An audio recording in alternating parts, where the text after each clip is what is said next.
Let's take a trip down computer mass storage memory lane. And it all starts with this guy. This, boys and girls, this is a floppy disk. This is what Grandpa and Grandma used to store data on their computer. It was this. Now this is the 5¼ inch version of the floppy.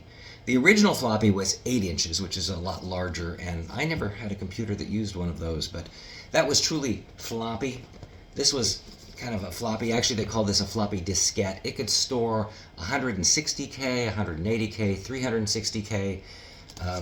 That was pretty much the limit of what you could put on one of these, but back then, there weren't very many big files. Now, the next generation was this guy, often called the flexi disk, introduced with a Macintosh, or popularized with the Macintosh back in 1984. This disk could hold 720K or 144K. That was the format for this one, because it's called HD flexi disk, and these are pretty cool. You might have used one of these, perhaps. You probably have never used one of these.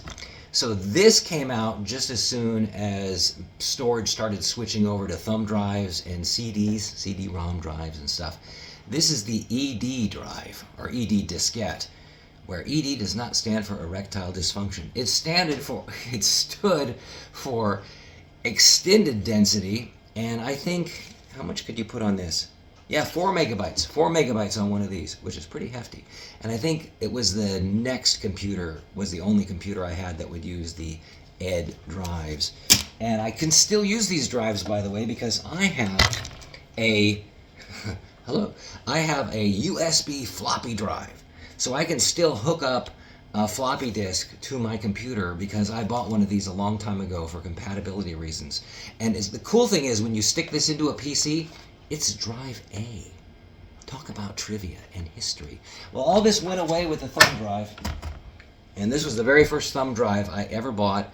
It holds a whopping 250 megabytes on this little guy here, USB drive 1.